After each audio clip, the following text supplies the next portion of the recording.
Bueno, buenas tardes, José Julio Carnerero, la persona con la que hoy vamos a hablar, un viejo amigo de hace ya años, y dentro de la serie de conductistas españoles que estamos presentando, bueno, por ahora españoles, ya después procuraremos entrevistar también a algunos más allá de nuestro país, pero ahora mismo en esta serie de charlas que estamos haciendo, hoy vamos a hablar con José Julio Carnerero de un tema que sí me ha parecido el más genuinamente conductista de todo, que es la enseñanza, ¿no? Si algo está muy unido a la historia del conductismo es la psicología del aprendizaje, y si algo tiene que ver con el aprendizaje en el plano práctico, digamos, es precisamente dentro de la análisis de la conducta, pues es precisamente la enseñanza, ¿no?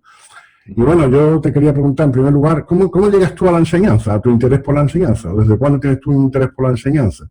Como sabes, yo empiezo siempre todas mis entrevistas con la biografía, porque creo que bueno, las experiencias que vivimos son las que nos hacen, ¿no? En el fondo somos una biografía, somos portadores de una biografía, ¿no? Y bueno, ¿cómo llegas tú al tema de la enseñanza? ¿Con qué edad y tal te empiezas a interesar por la enseñanza y cuáles son tus primeros pasos en el campo de la enseñanza?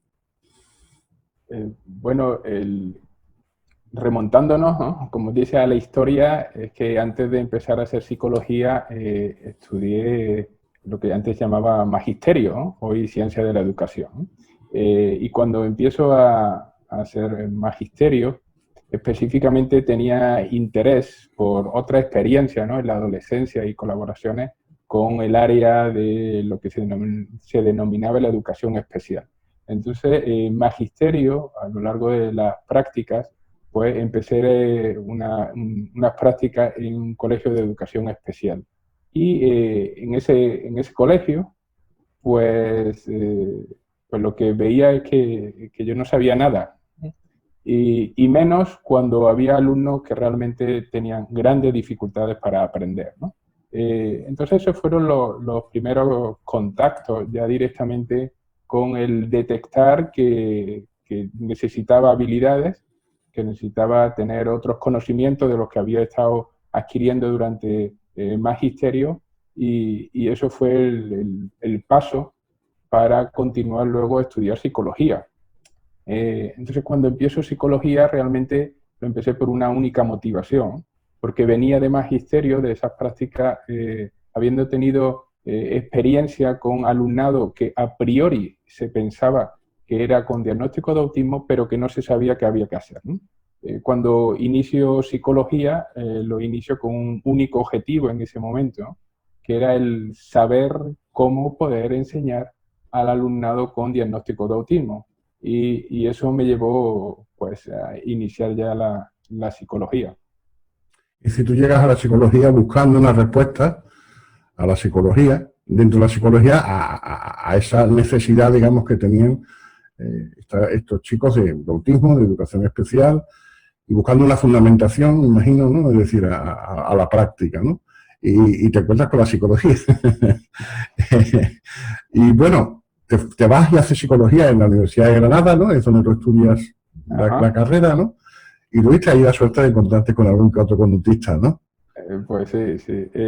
Como bien dice, había diferentes opciones en ese momento, ¿no? A la hora de elegir, yo elegí Granada no porque hiciese una criba, ¿no? De cuál era, de cómo estaban las otras facultades, sino quizás por el destino más atractivo en ese momento, ¿no? Sin saber quién estaba por allí ni qué es lo que se enseñaba, ¿no? Entonces, como sí decía, cuando llego a psicología, llego con el objetivo principal de aprender para dar respuesta a eso que se llamaba el autismo y cómo enseñar. Entonces, al venir de magisterio, pues tenía una serie de asignaturas que eran las que tenía que hacer, porque había en aquel momento una asignatura o un curso que era el curso puente, y entonces tenía asignaturas de primero, segundo y de tercero, y ya en los primeros meses pues tengo contacto con una asignatura que es psicopatología. Y en este caso la asignatura de psicopatología la daba el profesor Jesús Gil Roales Nieto. Un amigo, muy querido amigo.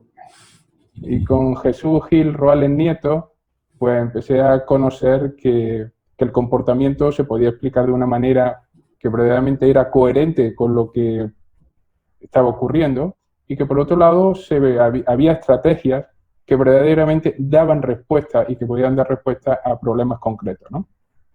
Entonces, a partir de ahí, cuando realmente empiezo ya a familiarizarme con el análisis de la conducta, porque digamos que llegaba a psicología como tabula rasa, sin saber qué había, y eso unido a la motivación de querer dar respuesta a lo que no sabía, pues fue ya avanzando, ¿no? Y de ahí, pues ya continué en este caso, con contacto con otros profesorado, en este caso también con Mari Carmen Luciano, y eso nos llevó de una asignatura a otra, hasta que finalmente acabamos en la Universidad de Almería, también con otro grupo de colegas, y allí acabamos la carrera y ya fue el paso al doctorado. Tú terminas de estudiar psicología y yo te conozco ya como profesional dedicado precisamente al campo de los niños con autismo. Después hablaremos de las etiquetas, ¿no? Pero de esto que podemos llamar, por entendernos, ¿no? El niño autistas, con el, para mí, mítico, porque para mí es auténticamente mítico, Centro Almudaris de Córdoba, que tú dirigías junto con Ana Pastor, ¿no? Un centro que para mí, y digo, es mítico porque por primera vez yo me encontré, a ver, te explico, yo soy conductista de laboratorio, yo soy conductista de investigación básica, entonces, claro, a mí no, cuando yo tocaba el conductismo aplicado, generalmente siempre iba muy asociado a la psicología clínica. Y la psicología que llamamos tradicionalmente psicología clínica, de personalidad, etcétera, bueno, no es precisamente, digamos, el entorno más fácil para ver la praxis conductista, desde el que está en el laboratorio, que lo quiere controlar todo de alguna forma, y que quiere de alguna forma tener muy claro el dominio de las variables, ¿no? Pues bueno, digamos que con los clínicos, pues como que, voy a ser un poco irónico, ¿no? Pero como que te hacen gracia, ¿no? Decir, hombre, está bien por el intento, pero esto sí que es una situación dificultosa, difícil y tal. Y cuando yo os conozco en Almudari, que me acuerdo que, bueno, hace ya unos años, ¿no? Yo me encuentro de pronto con que estáis aplicando el análisis de la conducta de una forma muy, muy sistemática a un problema tan serio como la educación especial, digamos, una educación para niños dentro del espectro autista, niños con problemas de lenguaje, etcétera, ¿no? Entonces, para mí es mítico aquella experiencia. De hecho, como sabes, todos los años yo llevaba a mis mejores alumnos, tanto de máster como de grado, a haceros una visita para que vieran, ¿no? Cómo se aplicaba la análisis de la conducta. Para mí era una muy buena demostración, ¿no? Entonces, bueno, ese es, digamos, me gustaría que hablara de esa experiencia, porque creo que es muy bonita, ¿no? Todo lo que hiciste. ¿Cuántos años tuviste? 12. 14. 14 años del Centro Almudaris en Córdoba. Y háblame un poco de aquella experiencia. ¿Qué significó para ti? Sales de la universidad, digamos, ¿no? De alguna forma, no sé si es tu primer contacto, ¿no?, con la realidad, pero bueno, en este caso tú lo dirigías y tú eras el responsable y por lo tanto, sí. 14 años de contacto con una realidad muy seria, ¿no? Como era, ¿qué hago yo con estos niños, no? Sí, muy seria, ¿no? Lo cierto que antes de empezar el contacto verdaderamente formal, ¿no?, en este caso como llamamos con Almudari, quisiera hacer ahí un balance intermedio, ¿no?, entre acabar la carrera formalmente como estudiante y luego continuar con el doctorado, ¿no? Todo el periodo de doctorado a mí también me sirvió como un entrenamiento en ir preparando, ¿no?, como revisión casi teórica, ¿no?, de todo lo que había hasta ese momento desde el análisis y la conducta aplicado a la educación, que estaba mostrando eficacia a la hora de enseñar a niños con grave retraso en el desarrollo, ¿no? Tuvimos también la fortuna que durante el doctorado, pues tuvimos un doctorado, lo que se consideraba doctorado de calidad, otorgado por el Ministerio, era un doctorado en análisis aplicado a la conducta, ¿no? Entonces tuvimos la fortuna de tener de primera mano a profesorado como Don Ber, por ejemplo, a Teodoro Ayllón, ¿no?, por citar algunos, a la doctora Marta Peláez, ¿no?, al Marc Richel, y en todos esos años pues sirvió también para empezar a poner las bases de luego llegar el momento verdadero de enfrentar a la enseñanza, ¿no? Antes de crear Almudari, yo había trabajado algunos años de manera independiente intentando empezar ya a poner en funcionamiento lo que hasta entonces había estudiado, ¿no? Que era el llevar verdaderamente a la práctica todo el campo del análisis y la conducta para aquellos niños que mostraban más dificultad de aprendizaje, ¿no? Entonces se trataba de traer la ciencia o de traer las experiencias que se estaban haciendo fuera de España a este contexto, ¿no? Y en este caso al contexto de Córdoba, que es donde estábamos. Y entonces empieza, antes de hacer Almudari, pues ya hay varias experiencias piloto de ver que la enseñanza individualizada empieza a tener eficacia, que los niños empiezan a aprender habilidades concretas, y de ahí se da el paso ya a programas intensivos. Y eso llevó luego a la creación en sí mismo de Almudari como una entidad independiente que nos permitiera pues, diseñar todos los componentes que creíamos que había que empezar a considerar, ¿no? Componentes tales como el número de horas, cómo había que estructurar el currículo, la formación que tenían que tener los profesionales, y todos esos componentes, intentándolo hacer cada vez más sistemáticos, pues permitió que muchos niños aprendieran, que muchas familias pues también aprendieran y tuvieran una vida mucho más funcional, y que todos nosotros como equipo pues que también sin duda alguna generásemos muchas habilidades, ¿no?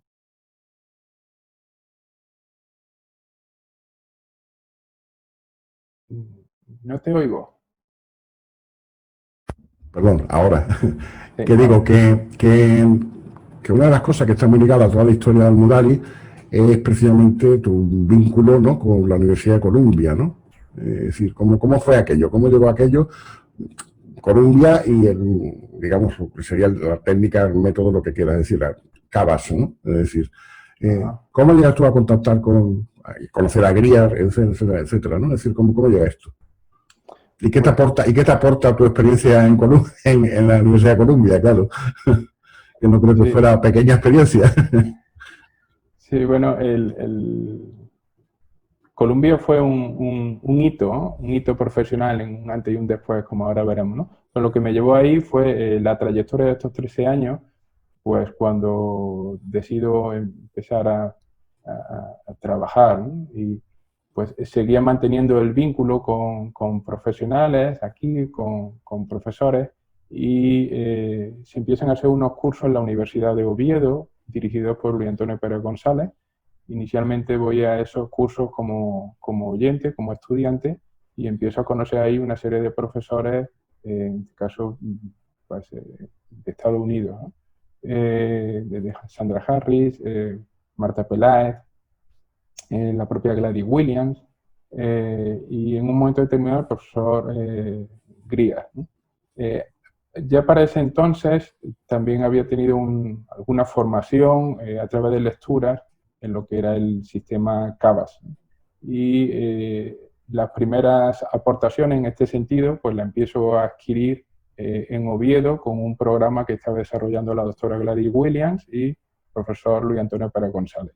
Y eso permitió tener ya un contacto mucho más cercano con la investigación que se estaba haciendo en Columbia y que dirigía el profesor Grier, y a partir de un curso de verano pues ya se empieza el trabajo directamente con él y con parte del equipo. Y durante años posteriores pues el profesor Grier estuvo viniendo al Centro Almudari a hacer supervisión. Hasta que llegó un momento que después de tener la tesis, pues cuando decidí hacer una estancia postdoctoral en la Universidad de Columbia. No tienes una mala biografía, en el sentido de que has estado en buenas cajas de Skinner, quiero decir. Nuestras cajas Skinner y nuestros ambientes, pues tú has pasado a hacer una muy buena historia, ¿no? Es decir, porque realmente... Bueno, tuviste algo inicialmente muy interesante, ¿no? Que es ese vínculo tuyo con la educación, que yo creo que, como te he dicho antes, es el entorno natural de un conductista. Es decir, después la enorme suerte de ir a hacer preguntas de psicología y encontrarte en la Universidad de Granada, porque mírate que en lugar de ir a la Universidad de Granada, pues hubiera ido a otra universidad española. Ni siquiera sabrías lo que es el conductismo. Bueno, sabrías que hay un señor muy simplista y muy tonto que se llamaba Skinner, que ya estaba totalmente superado, etcétera, ¿no? Pero bueno, tuviste la suerte de ir a Granada y después me Almería, contactar tanto como Jesús Gil como con Carmen Luciano, y a partir de ahí todo, ¿no? Es decir, después todo te ha venido muy fluido y bueno, claro, y naturalmente tú, en fin, para los que dicen que los conductistas no tenemos en cuenta el sujeto, es muy importante lo que aporta el sujeto con su historia, claro, que es que le da la palanca y por eso llevan los reforzadores, ¿no? Es decir, tú te empeñas desde el principio en que tus reforzadores era ver la conducta de los niños con problemas, cómo iban modificándose, y efectivamente, pues te sometes al ensayo y error también que supone ese gran laboratorio que es un aula, ¿no? Y mucho más, un aula individualizada, es decir, un aula de una ratio 1-1, profesor, ¿no? A mí una de las cosas que me gustaba de Almudari era eso, ¿no? Es decir, era que a rajatabla era la educación especializada de un educador por cada niño, pero no solo eso, sino tu función y la de Ana, que estabais fuera de lo que eran los niños, ¿no? Pero estabais supervisando continuamente lo que hacía cada educador, decidiendo los pasos a tomar, es decir, realmente cómo hay que hacerlo. Porque una de las cosas que siempre he dicho yo es que los conductistas muchas veces, por ejemplo, en el campo clínico, qué difícil tiene que ser dedicar una hora a la consulta con un paciente y después, bueno, ¿cuánto tiempo tienes que dedicar para programar la siguiente sesión? Porque claro, por cada hora, por lo menos otra hora, ¿no? Etcétera. Entonces, claro, eso lo hacéis vosotros. Es decir, independientemente de que cada profesor estuviera con un niño, etcétera, pero vosotros estabais detrás ahí, analizando exactamente cómo iba avanzando cada niño, cuáles eran las metas, los objetivos siguientes, las conductas cúspides, etcétera. Es decir, algo muy bien programado, ¿no? Sí, que hay una puntualización, ¿no? Sí. Que hay, antes de llegar a hacer esa tarea, verdaderamente como alguien podría llamar de supervisor, por ejemplo, pues en este caso particular, yo dediqué muchas horas a estar sentado enseñando, ¿no? Eso es, con un niño enfrente, ¿no? Claro. Y esto, ahora, haciéndolo de una manera operacional, en la Universidad de Columbia, como tú dices, ¿no? Luego podemos entrar en detalle de qué es lo que se hizo por allí, pero la formación del profesorado es una formación que está muy estructurada y muy operacionalizada. El currículum de formación de un docente, de un maestro, está dividido en 3 grandes bloques. Uno que es el que se denomina comportamiento moldeado, conducta en relación, o conducta verbal en relación a la ciencia, que es lo que vendría a ser saberte los términos, saber la tecnología. Otro bloque que es comportamiento moldeado por las contingencias, que es decir, el desarrollar la habilidad de estar enseñando.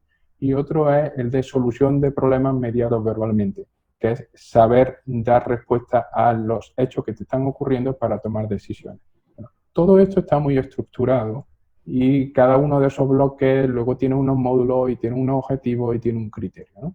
De manera que para llegar a adquirir cierto nivel de habilidad o ciertas funciones, ha habido que adquirir previamente otras.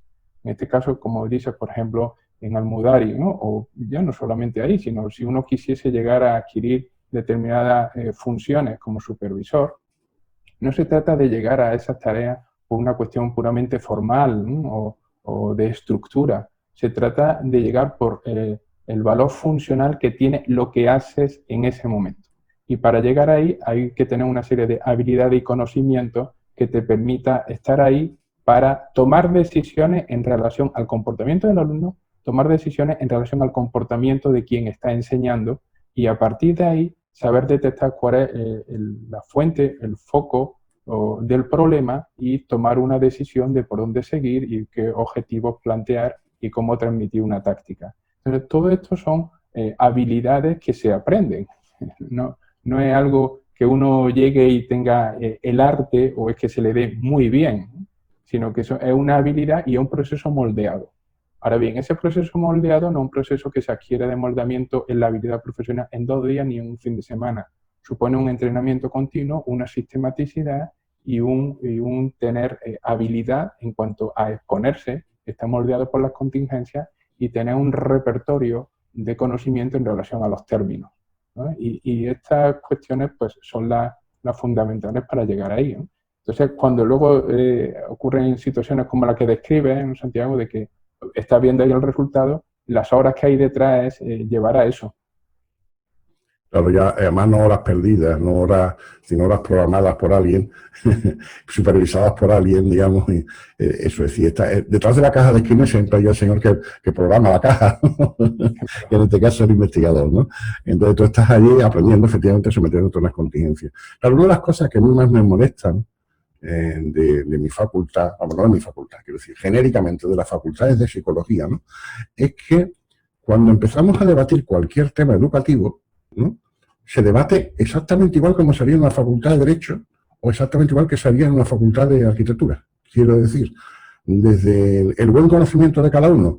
Yo siempre digo, ¿dónde está la psicología? Por ejemplo, hacemos horario. Y yo esperaría que alguien, no sé, de psicología del trabajo dijera, bueno, cuál es el ritmo, o sea, ergonómico, ¿no? más óptimo, ¿no? Y me aportara algún conocimiento, que yo no soy especialista en esto, y me dijera, bueno, pues mire, la atención decae después de no sé cuántas horas y tal, entonces ahí habría que meter unos descansos y entonces hacemos unos horarios basándonos en esto. No, no, los horarios se hacen pues, como en cualquier otro sitio, es decir, cómo encaja cada uno y se les meten 6 horas seguidas al alumno, seguidas, sin interrupción. Y entonces, qué bien, ¿no? Eso sí, no tiene que venir los viernes o no tiene que venir el miércoles, libran un día. Dice, qué cosa más absurda. Es decir, pero así todo, es decir, así todo. Y así incluso el currículo. Es decir, se monta la carrera sobre la base de, bueno, vamos a seguir las tradiciones, vamos a seguir un poco la gente que tenemos y vamos a intentar encajar a todo el mundo, pero tampoco hay muy explícitamente claro qué habilidades tiene que desarrollar un psicólogo una vez que termine. Y si trabaja en este campo, ¿qué cosas verbales tiene que conocer, efectivamente? Y no solo verbales, sino que otras habilidades tiene que haber puesto en práctica. Nada. Entonces dice, en casa del herrero, cucharón de palo, como dice el. Entonces me alegro mucho que no en todos los sitios sea así y que tú hayas visto, y en tu caso se veía muy claramente, y en Almudá se veía muy claramente que efectivamente eso no es por casualidad. Esas cosas se obtienen porque efectivamente tú tuviste una magnífica formación, una magnífica supervisión y una magnífica exposición a las contingencias, ¿no? Yo recuerdo además que todo esto era una cadena, es decir, que tú estabas en lo que yo veía, quiero decir, por encima de ti había supervisión desde Colombia, ¿no?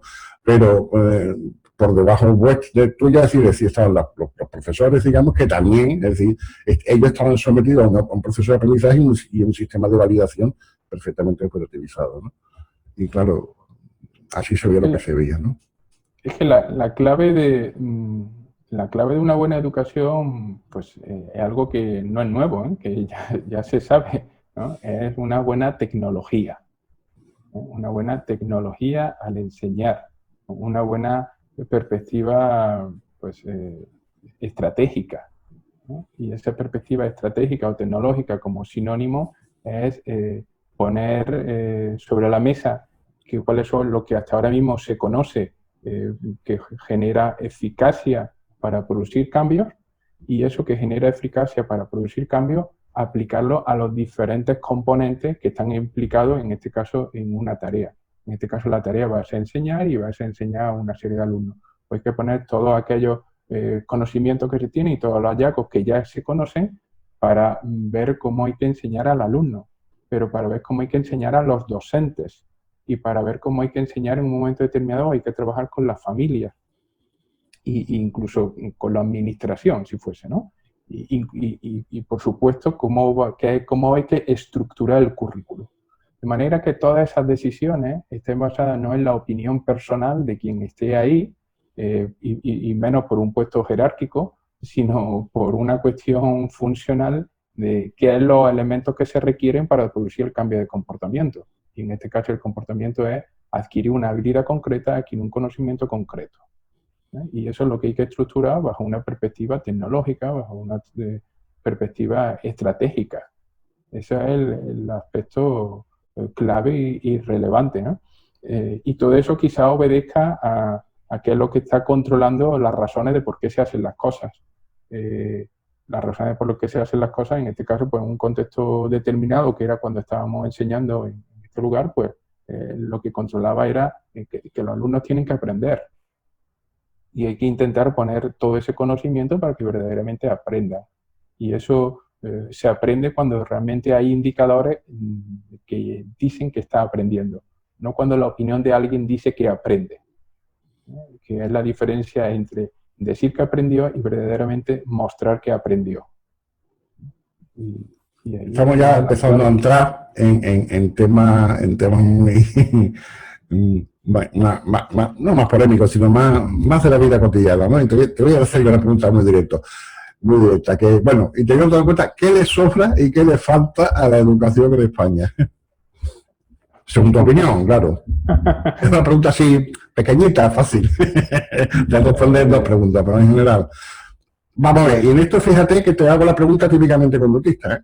Es decir, hay conductas que sobran y hay que reducir, y hay conductas que faltan y que hay que promover, ¿no? Entonces, ¿qué crees tú que sobra como comportamiento realmente? Es decir, un comportamiento de profesores, de planificadores, etcétera, en la educación en España, y qué es lo que falta.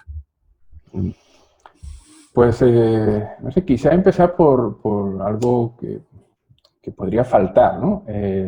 Tampoco tengo las claves, ¿no? Y la educación como tal, pues, abarca todo el espectro desde infantil, ¿no? Desde los primeros meses incluso hasta educación superior, ¿no?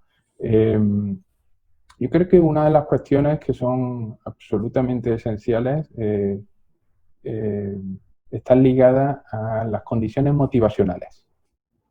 Eso es absolutamente fundamental. Que ahora lo podríamos ligar a que al final es una cuestión tecnológica. Pero la cuestión motivacional es fundamental en cuanto a cuáles son las razones verdaderas que están haciendo que los alumnos vayan, en este caso, a la escuela, o pudiera ser la universidad. ¿Dónde están? ¿Cuáles son esas razones? Porque realmente lo que tendría que ser es una escuela, un aula, donde los alumnos estén allí verdaderamente porque hay una fuente de reforzamiento importante que acabe siendo mucho más atractivo, mucho más interesante estar en la escuela que no estar. Eso es un aspecto. Y crear las condiciones motivacionales en sí mismo ya es una cuestión estratégica. Porque de aquí ya es donde parte un error conceptual, el creer que los alumnos tienen que estar motivados en sí mismos, ¿no? Que los niños tienen que llegar motivados en sí mismos. Motivados de casa, ¿no? Motivados de casa, o que la motivación es algo que o la tienen o no la tienen, que se tiene. ¿no? O que se tiene. Y entonces ya ahí ya hay una cuestión, pues, de principio y de base conceptual que en sí misma ya está fallando, ¿no?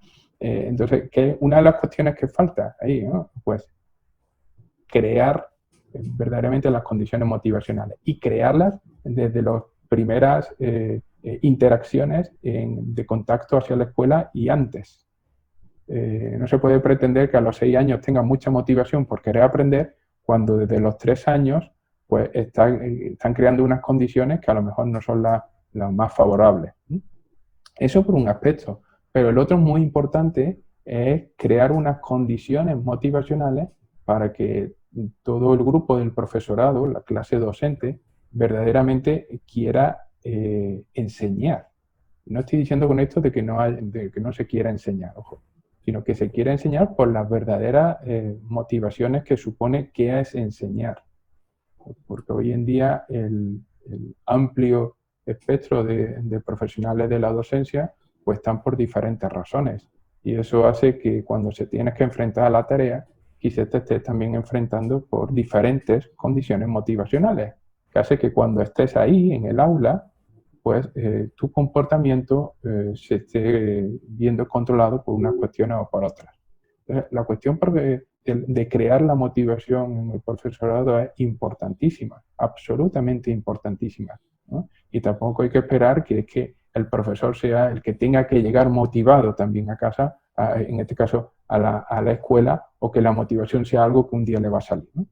Eso es un aspecto importantísimo. Y como digo, crear las condiciones motivacionales en sí mismo es ya estratégica. Y hay que poner medios para crear esa motivación. El otro aspecto importante es, creo que es, y no es nuevo, es considerar la enseñanza, como antes decía, como desde una perspectiva tecnológica. Una perspectiva tecnológica donde se vea que el aprender requiere de establecer unas condiciones muy precisas. Y que si se establecen unas condiciones muy precisas, se pueda producir, posible que se creen las condiciones para producir aprendizaje. Y que si no, pues probablemente a lo mejor no se crea. Entonces, eso está ligado a crear las condiciones para saber enseñar.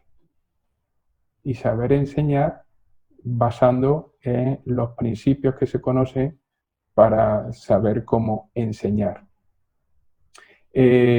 Quizás lo que se observa de una manera generalizada es que la mayoría de procedimientos, de tácticas y en general la metodología que se utiliza no está obedeciendo a una toma de decisiones basada en tecnología de la educación, basada en perspectiva estratégica que aplique aquello que se ha demostrado que es verdaderamente útil.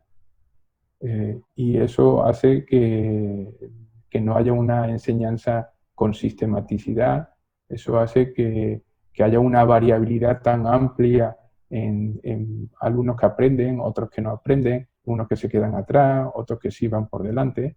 Entonces quizás ahí hay cuestiones de las que, en mi opinión, faltan. Por tanto, esto es que la razón de la falta de aprendizaje no hay que depositarla a priori directamente ya en el alumnado, en cuanto que el alumno es el que no aprende, el alumno es el que tiene un problema para aprender. La causa no está en el alumno. Pero por otro lado, es muy importante, la causa no está directamente ubicada en el docente, en cuanto que es algo que le está pasando al docente. Lo que estará pasando es que no se han establecido condiciones, y habrá que ver a qué nivel hay que establecerlas, para que tanto la formación del docente como la práctica del día a día lo mantenga en unas condiciones de eficacia y de motivación por la tarea que tiene que hacer. Entonces, pues ni hay que hacer una crítica generalizada depositando la carga de responsabilidad en el alumnado, ni tampoco hay que hacer una crítica generalizada depositando la carga de responsabilidad en los docentes, ¿no? Porque los docentes también empiezan a ser en muchos casos producto de su historia, ¿no? Y mucha de esa historia más cercana viene de los lugares donde se le enseña a ser docentes, que ya habrá que ver luego quién diseña los planes de las facultades, ¿no? Y eso creo que falta, ¿no? Y también observo que sería importante incorporar a las familias en la escuela, pero incorporarla no desde un plano exclusivamente burocrático o formalista, de que tengan que asistir a unas meras tutorías o de otorgarle una serie de derechos exclusivos para que puedan luego hacer una protesta, ¿no? Sino incorporarlo en cuanto a la importancia que tiene para el buen desarrollo de sus hijos. De manera que la escuela no debería ir por un lado y la familia por otro.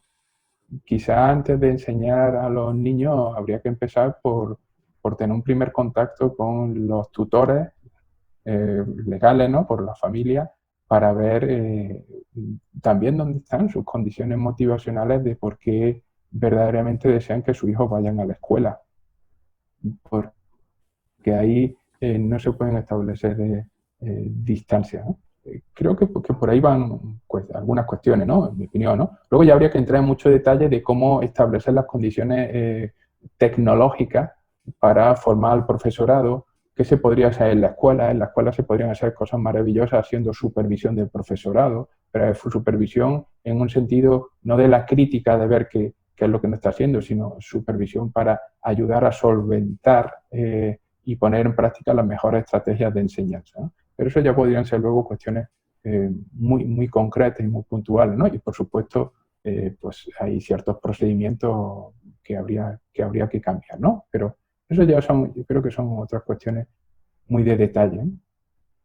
¿Qué sobra? Decía, pues no sé qué sobra, ¿no? Pero si falta todo esto, es que lo que se está haciendo en la otra dirección sobra, ¿no? Pero creo que una de las cuestiones que quizás sobren es diseñar la educación desde un plano exclusivamente de la forma, ¿no? De la estética, ¿no? del mostrar que se está en los tiempos actuales haciendo cosas ligadas a la moda, ligadas a la nueva jerga, a las nuevas palabras, ¿no? Yo creo que los últimos años, algunas de las propuestas que se están haciendo en educación, creyendo que se están haciendo aportaciones científicas, lo que están aportando es una jerga, que creyendo que simplemente utilizando esa jerga, esas palabras, pues ya se está en un campo más tecnológico, ¿no? Y quizá lo que está llegando a un campo justamente cada vez más confuso, ¿no? Porque no son términos bien descritos, no son términos operacionales, y entonces en ese sentido está haciendo que algunas de las cuestiones que se están incorporando, pues se está permitiendo que muchos alumnos que ya antes aprendían, pues sigan aprendiendo, pero algunos de los que no aprendían sigan sin aprender, ¿no? Por otro lado, también en ese sentido creo que falta y mucho hacer un muy buen diseño actualizado de un currículum útil a los tiempos actuales, entendiendo por útil y funcional, sabiendo diferenciar cuáles son los repertorios básicos que tiene que aprender, se tiene que aprender en la escuela, y cuáles son a lo mejor otras cuestiones del repertorio que ya no son tan prioritarias que se dedique tiempo en la escuela, porque se puede aprender en otros contextos y que está restando tiempo, ¿no? En cualquier caso, hacer un diseño del currículo verdaderamente actualizado y ajustado a las necesidades reales, ¿no? Y no currículum ajustado a criterios ajenos, ¿no? a esa utilidad. Y por último, yo creo que algo que es muy frecuente observar en la escuela y en el sistema educativo en general es una estructura de decisión, una estructura de jerarquía basada en criterios muchas veces ajenos verdaderamente al conocimiento y a la habilidad, ligados a otros intereses que están verdaderamente alejados del día a día del enseñar, y que esas decisiones desde esa jerarquía pues al final están afectando a un conjunto de la población en general, que es la población a la que hay que enseñar. Pero bueno, estos son apuntes, ¿eh? Sí, sí, sí. Yo que soy mucho menos políticamente, bastante menos correcto que tú, soy muy bruto, como consecuencia probablemente de la edad, y que cuando no se acerca a una cierta edad, además de haber vivido más, tiene una ventaja muy grande, y es que ya no depende tanto, ¿sabes?, de las contingencias, es decir, ya no vas a perder un puesto de trabajo porque estás a punto de jubilarte, etcétera. La opinión de los demás te importa relativamente, ¿no?, etcétera. Yo te lo voy a resumir desde mi perspectiva. Yo creo que a la escuela española le sobra ideología y le falta ciencia. Ajá. Que es un poco, tú has dicho, lo de las modas, claro. Pero desde el principio, es decir, fíjate que lo que se debate en el Congreso de los Diputados, cada vez que nos cambia la ley, que es cada X años, se debaten cosas de tipo ideológico, que si la religión, que si la educación para la ciudadanía, que si tal. Yo creo que porque, entre otras cosas, los políticos entienden la educación realmente en términos de adoctrinamiento. Sí, porque dice muy poco de ellos cómo se preocupan ellos de que no los adoctrinan en el sentido que a mí me gustaría. Usted adoctrina, que quiere decir, o decir, yo no puedo. Uno quiere la religión, otro no la quiere, otro quiere la educación profesional, etc. Yo creo que sobra mucha ideología y falta mucha ciencia, es decir, porque efectivamente, y eso es algo que hemos hablado otras veces, ¿no?, pero me gustaría oírte es decir, que hay de arte y que hay de ciencia en la educación, ¿no? Sí, ya lo has dicho tú, y es que esto ya viene del refranero español, ¿no? El refranero español tiene ahí un clásico refrán que dice: cada maestrillo tiene su librillo. Eso ya es una declaración de principio de tomar una perspectiva basada en la enseñanza como un arte, entendiendo un arte en cuanto a que si aquello que haces tiene resultado, es que vales, ¿no? Si aquello que haces es que gusta, es que eso vale, ¿no? Frente a una perspectiva científica, donde al final es, como decíamos antes, esa perspectiva científica es una perspectiva de tecnología, y tecnología para enseñar. Igual que en la ingeniería, hay una tecnología para generar una determinada herramienta, un determinado producto, ¿no? Aquí esa ciencia es cuáles son los hallazgos, qué es lo que hay que hacer, qué es lo que hay que contemplar, qué es lo que hay que generar para que se produzca el aprendizaje. Y esa es la perspectiva de la ciencia. Y eso no es sinónimo de que haya que transmitir las cosas desde una perspectiva de la frialdad, ¿no? Para nada, ¿no? Ni es una perspectiva científica ligada a la educación que no tenga en cuenta las emociones ni los sentimientos. Todo lo contrario. Cuanto más perspectiva científica se considere, muy probablemente más se puedan poner las condiciones para crear niños, para crear ciudadanos que tengan unas emociones, unos sentimientos, quizás en la dirección que quieran, ¿no? En lugar de que las cosas sean tan al azar como son, ¿no? Pero tú has puesto un ejemplo que me parece muy podríamos utilizar, porque efectivamente la gente empezó haciendo casas y edificios, ¿no? Bueno, siguiendo el ensayo y error. Es decir, hacía casas, ponía tal, iban subiendo, aquello se derrumbaba, etcétera. La Torre de Babel famosa, ¿no? Aquello era un arte. Es decir, había gente que hacía mejor las casas que otra gente, ¿no? Y entonces empezaron a aparecer los primeros arquitectos, bueno, que no aplicaban a la ciencia, pero bueno, que a base de exponerse a las contingencias se habían hacer mejores casas. Y claro, después ya empieza en un momento determinado a hacerse la transición hacia la ciencia. Es decir, a transmitir conocimiento que se puede transmitir a otro y en forma de reglas que permite, pues, lo que hacemos hoy. Es decir, hoy un estudiante de arquitectura, un licenciado, un graduado en arquitectura, un arquitecto, pues ya tiene mucho más conocimiento, es decir, ya sabe hacer mucho mejor las casas que los que construyeron las catedrales, que veían lo que construyeron los tíos, ¿eh? Es decir, que tiene mucho, siempre me llamó mucho la atención esos grandes arquitectos de aquella época, ¿no? Porque quiera que no, sin saberlo, sabían, ¿no? Sabían principio científico tal, pero claro, el gran salto, como siempre yo digo, también se hacían barcas de madera y flotaban, pero claro, cuando se aplica el principio de Arquímedes bien aplicado, se hacen barcos de acero. Es decir, que si el acero no flota, pues sí, se flota, ¿no? Aplicando el principio tan simple como el de Arquímedes, claro, aplicándolo bien. Y entonces, claro, es que me ha gustado ese ejemplo que has puesto, ¿no? Del arquitecto, ¿no? Porque, o las casas, porque efectivamente, si se pasa del arte a la ciencia, en educación todavía estamos en el nivel de arte. Y fíjate, algo que siempre me llama mucho la atención, es una anécdota que cuento, yo creo que ya la he contado por aquí en el canal, pero la repito porque es muy interesante. Una época en que se hacen unos nuevos planes de estudios para lo que era la Facultad de Pedagogía, para lo que era las ciencias de la educación. Y bueno, ¿cuántas asignaturas ponemos de psicología? ¿No? ¿Y cuáles? Hombre, nosotros, muy ingenuos, los profesores de psicología del aprendizaje, pensamos que la psicología del aprendizaje tiene algo que ver con la educación, y la propusimos, ¿no? ¿Sabes cuál fue la razón? Que la Facultad de Ciencias de Educación de la Universidad de Sevilla, hace ya muchos años, dio para no incluir psicología del aprendizaje como asignatura ni obligatoria ni optativa en los estudios. Pues la razón fue de peso, ¿eh? Esto, es real lo que te digo, es decir, no es una anécdota, pero es absolutamente real. La razón, en un debate que se tuvo, en una reunión, etcétera, es que psicología del aprendizaje es una asignatura muy difícil que suspende casi toda la gente que estudia psicología.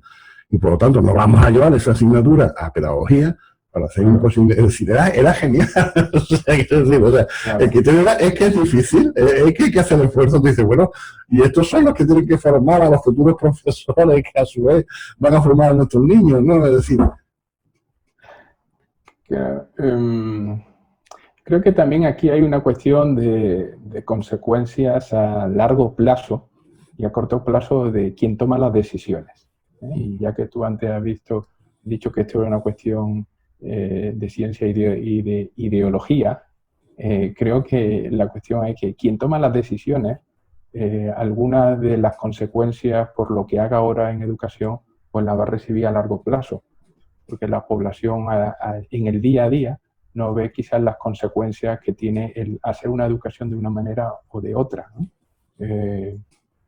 Y eso hace que las decisiones que se estén tomando hoy, en algunos casos no se esté viendo las repercusiones que van a tener dentro de una... Claro, yo tomo como político una decisión hoy y las consecuencias de lo que yo decido hoy va a ser cuando yo ya no sea ni presidente del gobierno, ni diputado, ni nada, porque ya esté fuera de la política, seguramente puede ser dentro de una serie de años, ¿no? Claro. Y probablemente incluso no la atribuyese a esa decisión de la educación, igual la depositase en otra variable que no era variable.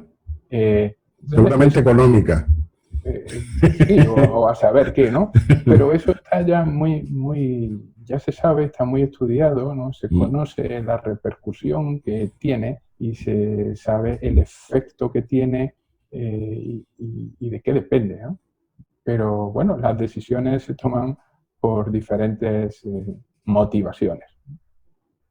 Mira, yo quizá la siguiente pregunta que te haría así de tipo generales sería, bueno, ¿y qué tiene que ser? Bueno, tú eres el autor de una página donde trabajas que se llama Educación Eficaz.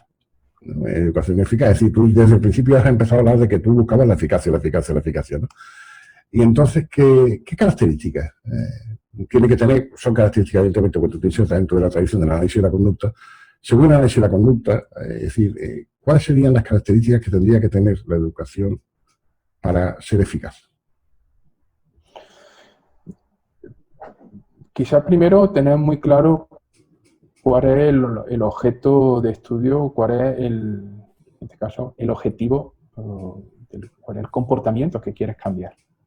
Y eso está ligado a cuál es el objetivo de aquello que quieres enseñar. Pero lo que hay que tener muy claro es cuál es el comportamiento a cambiar. Eso es fundamental. Si en un momento determinado no sabes leer, pues el objetivo es enseñar a leer, pero luego ya se verá qué se hace. Si no te interesa o no te interesa estar mirando a la pizarra y alguien atribuye que es un problema de atención, de motivación, tendrás que crear las condiciones para que ese comportamiento cambie. Entonces, lo primero quizás es que hay que definir las conductas en términos concretos, en términos operacionales. Definir cuál va a ser el objeto de estudio y definir cuál va a ser el objeto de aquello que quieres cambiar. Entonces, hay que definir muy bien objetivos. Absolutamente. Perdona que te interrumpa porque en este momento me llega a mí precisamente uno de los temas claves, ¿no? De que yo creo que son, por los que más me he peleado toda mi vida, ¿no? Hace unos años en la universidad se hizo lo que se llamaba el Plan Bolonia, ¿no? Y de pronto descubrieron, estaba hablando de hace 10 años, de pronto descubrieron que había que basarse en una cosa que no le vamos a llamar conducta, porque eso da repelús, le vamos a llamar competencias, ¿vale? Competencias. Y ya está, y se nos dijo, describan ustedes las competencias. No se nos dio ni un mínimo curso, ni una mínima información. Claro, quienes habíamos empezado la universidad muchos años antes, desde una perspectiva de análisis de la conducta, algunos profesores en la Universidad de Sevilla, haciendo previamente psicología del aprendizaje, recordábamos que nosotros, el primer año que entramos, redactamos para nuestros alumnos 752 objetivos instruccionales operativos, que tampoco es que fueran muchos, es decir, pues tú sabes lo que es esto, ¿no? Pero bueno, eran algunos, ¿no? Es decir, había un intento muy claro de decir, el alumno sabrá dar 3 características de lo que es tal cosa o tal proceso tal. En un programa de reforzamiento, el alumno será capaz de decir si hay pausa, si no hay pausa, tal. Es decir, había 752 ordenados, jerarquizados, etcétera, ¿no? Entonces, claro, yo me hizo mucha gracia cuando hace 10 años volvieron estas cosas y digo, pero si esto ya lo estábamos diciendo nosotros desde que empezamos, es decir, si este es nuestro campo. Y claro, nos hacía todavía mucho más gracia cuando empezábamos a ver, al ver los programas de los compañeros e incluso de los nuestros, porque al final nosotros hicimos lo que había que hacer, es decir, papelito burocrático, claro, cualquiera lo hacía operativo aquello. Ajá. Era un desastre, porque claro, a eso que llamaban ahora competencias seguían siendo inoperativas totalmente. Es decir, no había forma de medirlas, no había forma de ponerse de acuerdo si se había cubierto o no. Claro, cuando no se está de acuerdo, o sea, cuando no hay forma de medirlas, ¿sabe lo que ocurre? Que siempre se logran. Mis alumnos siempre lo logran, yo soy buenísimo. Claro. Y entonces viene una segunda, una característica, al menos en la universidad, yo creo que eso en otros niveles, es mucho menor, pero en la universidad, que es el ego tremendo de decir, hombre, yo es que soy excelente. Si la falta no solamente de autocrítica, sino el exceso de soberbia, es decir, de creerte realmente que eres útil. Yo digo, si hubiéramos realmente lo poco útiles que somos, o la cantidad de eficiencias que tenemos en nuestra docencia, es decir, si alguien nos hiciera ver, oiga, mire, yo otra anécdota, es decir, porque eso me sirve bien, yo soy profesor, y por lo tanto voy a hablar críticamente con respecto a mí. Soy profesor y de psicología del aprendizaje. Bueno, pues yo he comprobado que dando clases en primero y en segundo. Doy clases en primero y les enseño, entre comillas, ¿no? Es decir, bueno, ellos tienen que aprender una serie de cosas y yo pongo los medios, ¿no? Bueno, pues ya el segundo se les ha olvidado. Quiero decir, yo tengo que volver a preguntar qué es un operante clase, pero si lo habéis visto el año pasado. Algo falla en la manera que yo tengo de enseñarlo. Es decir, las condiciones bajo las cuales yo enseño, las condiciones que yo pongo y otras que no dependen solo de mí, naturalmente, y otras que dependen de las enseñanzas del resto de la asignatura, conductas incompatibles, etcétera. Pero, en cualquier caso, esto pasa de primero a segundo. Un estudiante de universidad, digamos, entre comillas, olvida una serie de conceptos que le enseña a alguien que cree que, bueno, lo intenta hacer bien y que cree que tiene una ciencia detrás. ¿Qué no será de quien ni siquiera se plantea medir esos objetivos? Es decir, que entonces es que es un tema que yo creo que efectivamente es esencial. ¿Usted qué quiere lograr? Porque para lograr algo primero hay que saber a dónde se va, ¿no? Claro, es el aspecto fundamental, decía, ¿no? De eso que es una enseñanza eficaz, ¿no? O planteada del análisis aplicado a la conducta, ¿no? Primero hay que definir muy bien qué es lo que quieres enseñar. Y por ponerte una pregunta que siempre te he hecho delante de mis alumnos cuando íbamos de visita al Budari. Pero, por ejemplo, ¿cuántos objetivos instruccionales operativos podría cubrir un niño en un curso de los del Budari? Por decir un número. Bueno, depende porque todo va a estar en función del ritmo al cual se esté aprendiendo. Y este ritmo no es un ritmo intrínseco, ¿no? Es un ritmo en cuanto al número de oportunidades que están necesitando para adquirir cada una de esas habilidades, cada una de esas operantes. Entonces, dependiendo del nivel de repertorio verbal en el que se está, pues quizás el número de objetivos que se le están enseñando al mismo tiempo, pues en un caso sea un número determinado y en otro caso otro, ¿no? Lo que sí se conoce y lo que sí es muy importante considerar es el número de ensayos, o podríamos decir el número de unidades de aprendizaje que son necesarias para adquirir un objetivo. Hoy en día ya hay varias investigaciones sobre eso, de manera que hay un determinado número estimado, en muchos casos, por ejemplo, puede ser unos 125 oportunidades de aprendizaje para adquirir un objetivo, y dependiendo al ritmo que va aprendiendo el alumno, de cuántas unidades de aprendizaje, cuántos ensayos necesitó para adquirir un objetivo, eso está en relación a la habilidad de quien está enseñando. De manera que los alumnos luego tienen que estar aprendiendo a unos ritmos donde cada vez requieran menos unidades de aprendizaje para adquirir un objetivo. Y ese es el indicador no solo de que está aprendiendo a un ritmo acelerado, sino que también que quien le está enseñando con un nivel de dominio, con un nivel de expertez que hace que la enseñanza esté siendo eficaz y eficiente, que es un aspecto clave. Entonces, cuando se diseña un currículo, ya sea desde un alumno con un bajo repertorio verbal hasta con un repertorio verbal mucho más avanzado, el currículo no se diseña en función de decir, vamos a poner 10 objetivos o 15, sino que primero se diseñan viendo si las habilidades, las capacidades verbales, en este caso las habilidades básicas, forman parte del repertorio, y a partir de ahí luego hay que ir poniendo o se van seleccionando objetivos que obedecen a diferentes repertorios, ¿no? A nivel dentro de lo académico. Y en cada uno de esos se va midiendo, como digo, el número de ensayos de unidades de aprendizaje hasta que llega al criterio.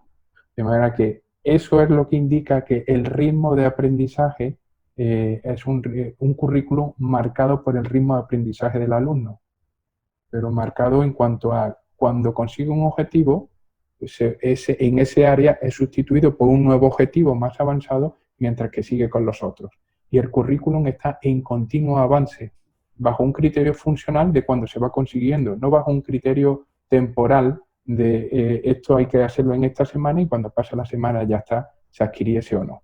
Y esto es un aspecto fundamental y se une a un detalle de la parte tecnológica. Cuando antes preguntabas qué le falta a la educación, pues le falta a la educación diseñar un currículo que realmente obedezca a que los alumnos adquieren ese currículum o se diseña el currículum porque adquieren los objetivos. No porque simplemente se diseña el currículum y se diga, ya está, esto es, lo tienen y es suficiente. Eso hace que muchos alumnos hay aspectos fundamentales del currículum que si no los tienen bien adquiridos, cuando pasan luego a otro curso, dado que esas habilidades no están bien adquiridas, empieza ya a producirse más falta de habilidad y más falta de habilidad lleva aún a más falta de habilidad. Porque las habilidades básicas no están bien establecidas. Y eso es porque el criterio de logro, el criterio de éxito, no estaba fundamentado en alcanzar un determinado nivel. Y eso claro, es un camino garantizado al fracaso. Absolutamente. Y a partir del fracaso escolar, claro, y el fracaso personal, es decir, no soy capaz de... Por supuesto, ¿no? Claro. Por supuesto, porque luego eso va a ser otro tema, ¿no? Cuando ya los niños tienen un repertorio verbal más avanzado, que empiezan a describir su propio comportamiento en base a lo que hacen, ¿no? Y cuando ya discriminan lo que hacen y discriminan que lo que hacen no es igual que lo que hace otro y que lo que está haciendo está a otro nivel, y que cuando le dicen a otro que otro lo está haciendo bien, pues ya no hace falta que al niño le digan que lo está haciendo no bien, ¿no? Sino que ya se lee la comparación sola, ¿no? Entonces, ahí hay muchas cuestiones importantísimas, ¿no? Y una de las que claramente se ve y que claramente se ve cada vez más es el problema en la lectura.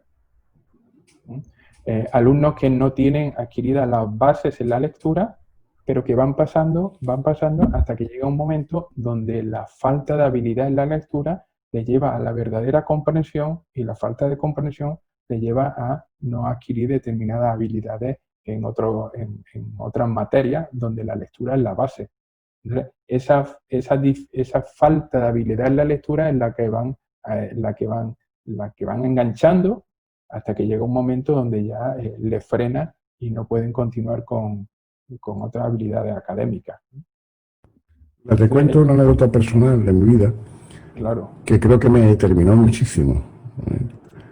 Cuando yo era un niño, estoy hablando de 5 años, 4 años, por ahí, yo vivía en un núcleo no urbano, y mi padre era una persona con recursos económicos, y entonces, bueno, pensó, dado que no hay por aquí cerca ninguna escuela de calidad, etcétera y tal, y antes de mandarme a interno, porque después me mandó a interno por ahí, pero cuando yo era pequeño era, le voy a buscar un profesor. Y él estuvo seleccionando y tuve muchísima suerte. Don Juan Francisco Martínez Villaseñor se llamaba este profesor mío.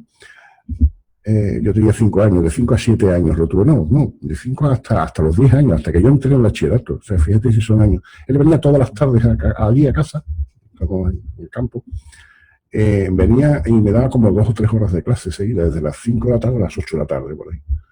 Y le decía a mi padre, el niño lo que tiene que hacer es leer muy bien y comprender los problemas de matemáticas. Dice, si conseguimos eso, antes de entrar en bachillerato, a partir de ahí, ya lo tiene todo que decir. Pero eso entendía decir, que lea y comprenda lo que lea, y lea rápido, y segundo, aprender la matemática. Y las dos cosas lo consiguió realmente. Es decir, yo me acuerdo que era un profesor que, por ejemplo, me decía 2 por 3, y no me enseñó la tabla. Me enseñó que 2 por 3 era 2 veces 3 o 3 veces 2. La medida simétrica. Y yo lo hacía, es decir, yo lo hacía con cuentas, primero lo hacíamos con garbancitos, después lo hacíamos con los dedos, después lo hacía que yo me imaginara los garbancitos, etcétera. Era una tortura porque me parecía, pero vamos a ver, este niño cuando se va a aprender la tabla, él tiene que aprender qué es multiplicar, etcétera. O sea, fíjate hasta qué punto es importante. Yo me acuerdo cuando yo llegué al bachillerato, curiosamente, con un gran desconocimiento de lo que eran ciertas cosas, ¿no? Que habría que ver el ingreso, hice el ingreso y lo pasé bien y tal, pero en mi primer bachillerato fue un triunfo, es decir, porque yo aprendía muy rápido, lo que tú dices, yo aprendía muy rápido porque lo comprendía y veía a mis compañeros que iban como muy despacio, pero como no se dan cuenta, y claro, es que ellos habían aprendido de otra forma, ahí estaba la diferencia. Yo siempre digo, es que el profesor mío, o sea, porque claro, además fíjate en estas edades, todos lo sabemos, tú que has trabajado con niños pequeños también, ¿no? Es decir, qué importante es yo siempre les pongo un poco lo de la historia de condicionamiento, digo, es como cuando tú tiras un proyectil, ¿no? Claro, una pequeña desviación aquí de milímetros son un montón de kilómetros de distancia donde cae la bala, ¿no? Entonces, claro, una trayectoria desviada de alguna forma en su curso por un mal aprendizaje, por una mala enseñanza, ¿no? Pues al final acaba siendo dramática, ¿no? Cuando el chaval es adulto, efectivamente. Sí, acabas de decir, Santiago, una cosa muy interesante en tu propia historia, ¿no? De cómo te enseñaron y quizás lo bien que te enseñaron de primer momento en una serie de aspectos básicos, ¿no? Hay una línea de trabajo en CABAS, ¿no? Que es lo que son aulas para alumnado pues sin retraso a priori, ¿no? Sin retraso en el repertorio. Y que de lo que se trata es de enseñarle, pero a un ritmo acelerado y que permitan adquirir todos los elementos del repertorio, ¿no? O toda la cuestión del currículo.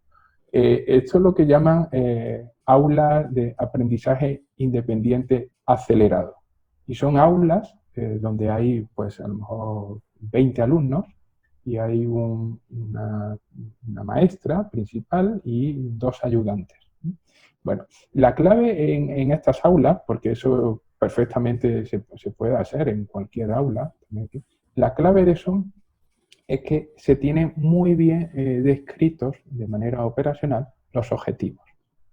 Y lo que se tiene muy bien medido es el número de oportunidades en una ratio de 1 a 1 o de 2 a 1 o en un pequeño grupo que hay que dar para que los alumnos adquieran desde los primeros ensayos bien la habilidad. Y a partir de ahí los otros muchos ejemplares los pueden generar de manera independiente y a partir de ahí se pueden establecer las condiciones para que unos enseñen a otros. ¿Sí? La clave está en definir desde el primer momento aquello que quieres enseñar y garantizar que se está produciendo el aprendizaje. Cuando eso ocurre, el resto es un aprendizaje que se produce de una manera muy acelerada, con menos oportunidades y con mucha más precisión. Y eso es un aspecto determinante. Y pasando a un tema, bueno, podríamos estar hablando una charla entera, porque claro, determinación de las contingencias, es decir, de las consecuencias de la conducta, es decir, qué pasa si el niño falla, le presentas otra oportunidad, repite la oportunidad, pasa a otro objetivo, en fin, todo esto es el tema, es que es una técnica basada en una ciencia. y claro, de esto, en fin, los que somos psicólogos básicos de aprendizaje, tendríamos algo que decir. Tendríamos algo que decir, ¿no? Pero fíjate que no decimos nada prácticamente en lo que es el diseño de los currículos, ni en lo que es y sobre todo en lo que es la formación del profesorado, que yo creo que sería ahí lo fundamental, ¿no? Pero pasando a un tema un poco más general, bueno, tú has trabajado con niños con problemas, ¿no? Específicamente con problemas, eso que llaman ahora del espectro autista, ¿no? ¿Qué te sugieren a ti este tipo de etiquetas, ¿no? De niños autistas o niños disléxicos? ¿Qué utilidad tienen estas etiquetas y qué peligros tiene el uso de estas etiquetas? Entonces, bueno, entre comillas, diagnósticos. Sí. El uso de la etiqueta no es algo nuevo, no algo que sepamos que es nuevo, ¿no? Etiquetas existen para adultos, etiquetas existen para niños, ¿no? La cuestión es, una vez más, ver cuál es la utilidad que tiene eso, ¿no? Y cuál es incluso el origen que tiene eso, ¿no? Pero en el momento presente, cuál es la utilidad que tiene y para qué sirve, ¿no? La tendencia que hay generalizada al uso de la etiqueta es la creencia de que tener la etiqueta, saber un diagnóstico o dar un diagnóstico con mucha precisión, va a permitir establecer una intervención o un paquete de tratamiento también con mucha precisión. Y eso se sabe que no es así, ¿no? El creer que necesitas el diagnóstico para saber qué hacer, pues no es necesario. La clave está, en mi opinión, una de las claves es, una vez más, analizar cuáles son las habilidades que están en déficit, en este caso, en el repertorio de los niños y cuáles son las habilidades que están en exceso, ¿no? Pero que al final todos son déficits. Es decir, y a partir de ahí, diseñar qué es lo que se quiere enseñar. Y cuando sabes qué es lo que quiere enseñar, lo que habrá es que seleccionar cuáles son las tácticas, cuáles son los procedimientos para poder enseñar eso. Y eso va a permitir que el comportamiento pues, pueda cambiar, con independencia de la etiqueta diagnóstica. Ahora bien, la etiqueta diagnóstica pues ya están instauradas en la sociedad. Creo que esto no es una cuestión de una batalla de eliminar la cuestión diagnóstica, porque tiene pues, una serie de funciones y utilidades sociales que eso no se va a poder desterrar, ¿no? Lo importante es cuando los profesionales de la docencia, y ahora tocaremos incluso los analistas de conducta con la etiqueta, pero los profesionales de la docencia se le ha enseñado a que para poder enseñar necesitan saber el diagnóstico. Y eso es pues ya algo que llevan, ¿no? El creer que necesitan un diagnóstico porque a partir de ahí van a aplicar un paquete de tratamiento. Y eso tiene más, eso perjudica más, la mayoría de las veces, que beneficia. Porque cuando con 3 años o 4 años a un niño en una escuela llega con un diagnóstico de autismo, pues los docentes habitualmente se les ha enseñado a que ante un diagnóstico de autismo tienen que aplicar ya un protocolo basado en un paquete de intervención o, digamos, un currículo cerrado, de lo que habría que enseñarle. Y eso conlleva que muchas veces se seleccionen objetivos que no son adecuados para el niño, pero que se esperan que son adecuados porque es que tienen un diagnóstico de X, o que se utilicen procedimientos que tampoco son adecuados para ese niño, pero que se seleccionan porque se sabe o por ahí alguien ha escrito que para X diagnóstico estos son los procedimientos. Entonces, al final el diagnóstico lo que acaba acarreando es la aplicación de paquetes de intervención indiscriminadamente, con independencia del alumno que se tenga delante y al que hay que enseñarle, ¿no? Y esa es una de las principales consecuencias que puede la etiqueta ligada a la educación. Por otra, es que las etiquetas, pues el hecho de ya darla, pues va a generar un estilo de comportamiento, un estilo de interacción en los adultos, en la propia familia, en los propios docentes, guiado por reglas, ¿no? Guiado por la regla de así es, esto es lo que va a ser, así. Una serie de reglas instauradas y a veces generalizadas de cómo se espera que se va a comportar un niño con diagnóstico de X. Y eso muchas veces la mayoría de las veces lo hace insensible a las verdaderas contingencias de qué es lo que está ocurriendo. Muchas veces hay alumnos que pueden hablar, pero se les está enseñando con otro sistema, ¿no? O que está haciendo algo que no se esperaba, pero que uno no acaba observando, digamos, esa habilidad y acaba guiándose por la regla de lo que no va a ser el niño, ¿no? Realmente la etiqueta no ayuda, ¿no? La etiqueta no ayuda para nada a diseñar el currículo de enseñanza. Pero como tampoco ayuda el que necesariamente le tengamos que decir a unos padres de que se olviden de la etiqueta, ¿no? Los nombres están ahí. Lo que habrá que ver con las familias es, en un primer lugar, quizás hacia dónde van sus motivaciones en relación a lo que pretenden y desean para su hijo.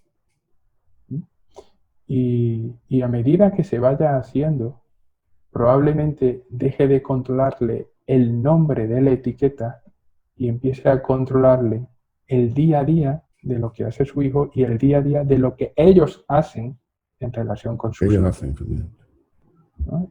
Pero igual de importante es con los docentes, ¿no? Es enseñarle habilidades de lo que tienen que hacer para solucionar la problemática que tienen con su alumno, y cuando eso esté, muy probablemente empiecen a alejarse o a dejar a un lado el peso del nombre de la etiqueta y más dedicarse a observar lo que está ocurriendo, ¿no? Esto, en este sentido, ya hay muchos trabajos de investigación sobre el efecto de la etiqueta, ¿no? Pero hay uno, digamos, muy clásico, clásico por ser casi de los primeros, que fue desarrollado por Lovász, donde lo que hizo con dos grupos de docentes es que a uno les dijo el diagnóstico de los alumnos, que eran diagnósticos de alumnos con diagnóstico de autismo, y a otros no les dijo nada, mostrando pues similar comportamiento, ¿no? Y lo que concluyó y lo que se observó es que aquellos que conocían ya de entrada una etiqueta tenían una tendencia a observar y atender e interaccionar con su alumno cuando mostraban conducta disruptiva, conducta socialmente inadecuada, frente a las adecuadas. Y en el otro grupo, que no supo a priori nada de diagnóstico, ni se le dijo nada, pues con estos alumnos, con un repertorio verbal menos avanzado, la tendencia es que interaccionaban pues casi al 50%, tanto mostrarse un comportamiento como otro. Entonces eso quiere ya decir que la etiqueta, pues claro que condiciona y que te crea y que te genera ahí una regla que te va a controlar en cuanto a cómo va a empezar a interaccionar con el alumno. Y eso unido a que si al mismo tiempo no tienes la tecnología, ¿no? El conocimiento de cuáles son los procedimientos y la habilidad para implementarlos. Porque cuando tienes el conocimiento y la habilidad, no te controla ya el comportamiento del alumno justificándolo o explicándolo desde la etiqueta, para empezar a explicarlo desde lo que estás haciendo que no está generando el aprendizaje en el alumno. Y entonces ahí es cuando ya pasa la responsabilidad a depositar justo la responsabilidad o la variable de control en quien enseña y no la variable de control en el alumno, ¿no? Aquí es que yo creo que aquí está la clave. Te lo voy a decir en términos mucho más crudos que tú, pero cuando tenemos una etiqueta nos exime de responsabilidad, ¿no? Claro, este niño no avanza porque el pobrecito niño es autista y no porque tú eres un incompetente como docente. Porque todo sujeto puede aprender. Evidentemente habrá diferencias en el ritmo de aprendizaje y en la capacidad ejecutiva que tú puedas adquirir con ese sujeto, con ese niño, con ese adulto. Pero, obviamente, es decir, el reto siempre, si se es en tengo que lograr tales objetivos conductuales, es que eres tú el que tienes que lograrlo como docente, eres tú el que tienes que poner las condiciones y el que tú el que tienes que medir, ¿no? Y la etiqueta muchas veces, lo que tú has dicho, se convierte en una explicación, no lo hace porque el niño es así, por lo tanto yo no te preocupo nada y sigo, ¿no? Claro, tenemos que ir acabando porque el tiempo se nos viene encima muy rápidamente, muy deprisa. Pero, ¿qué pasa en la educación en nuestro país con respecto al conductismo? Porque a mí me llama mucho la atención, te diré, mira, yo doy clase en un aula, en varias aulas, físicamente, ¿no? Pero en algunas de ellas coincido con que los alumnos de clases anteriores de psicología de la educación o de evolutiva, vamos a decir, del área de la psicología evolutiva y de la educación, ¿no?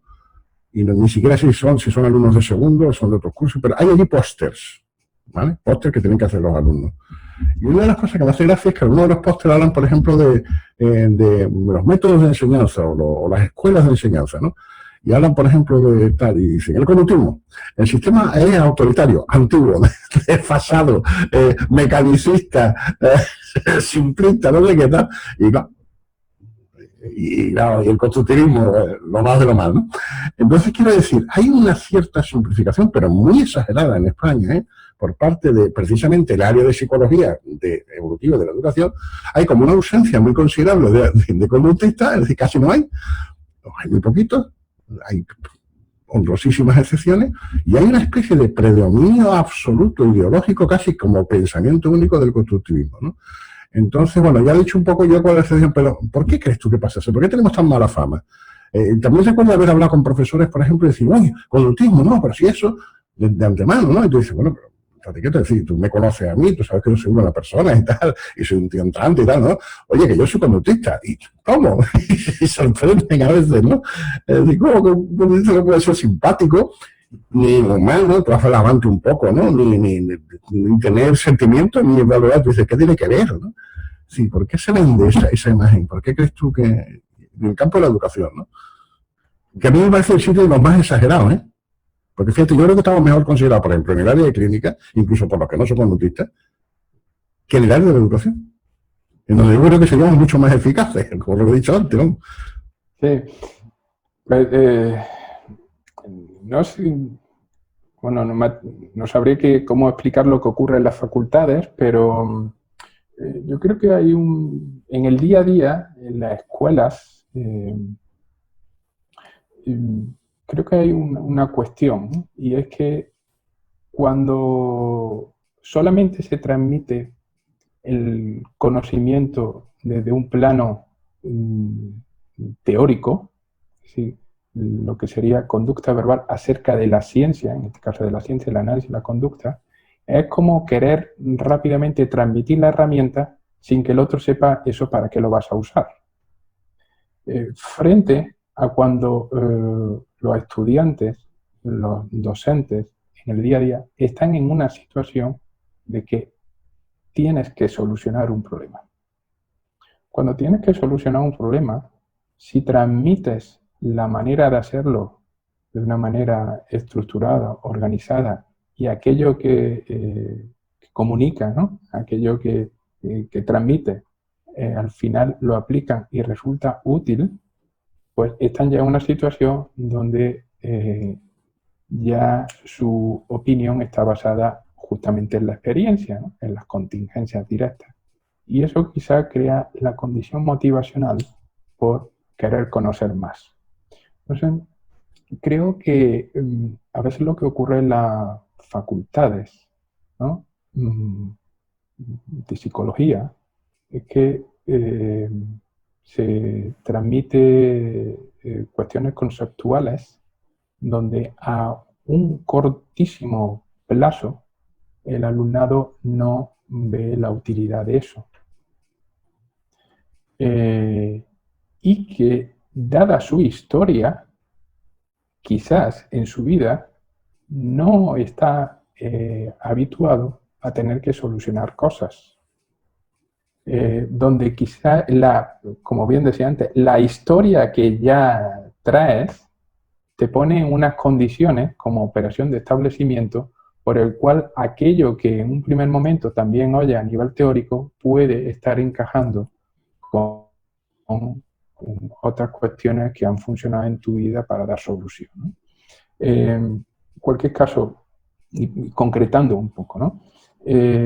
Yo creo que una vez más la cuestión no es del alumnado de la Facultad de Psicología, y la cuestión es del profesorado. Muchas veces se cree que es que el profesorado es que tiene una mala voluntad, ¿no? O es que no quiere aprender. Es que es una cuestión un poco, quizás por otro lado, más compleja, ¿no? De primero poner las condiciones para aquello que le quieres transmitir si va a tener una utilidad. Y por otro lado, del sistema académico en general, de cuáles son las condiciones que está poniendo para que el alumnado adquiera el conocimiento que tiene que adquirir.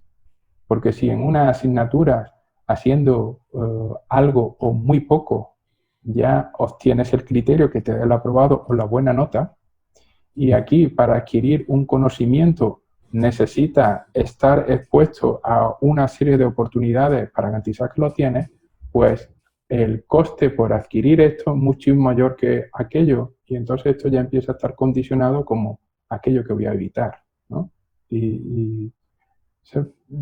Algo aversivo, costo de respuesta, etcétera, ¿no? Claro. Sí, porque yo siempre me metía mucho con mis alumnos críticos, cuando decían, es que esto es muy simple. Y yo decía, entonces, ¿por qué no sacáis sobresaliente? Y siempre suspendéis.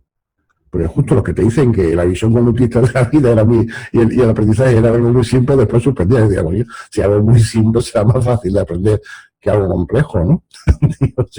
Esto con mala idea, ¿no? Con retranca, pero sí, claro, es verdad. Es decir, es verdad, ¿no? Es decir, una de las cosas que que no, sigue pesando muchísimo en la evaluación del profesorado, etcétera, tiene que ver con el esfuerzo que he tenido que hacer para superar la asignatura, ¿no?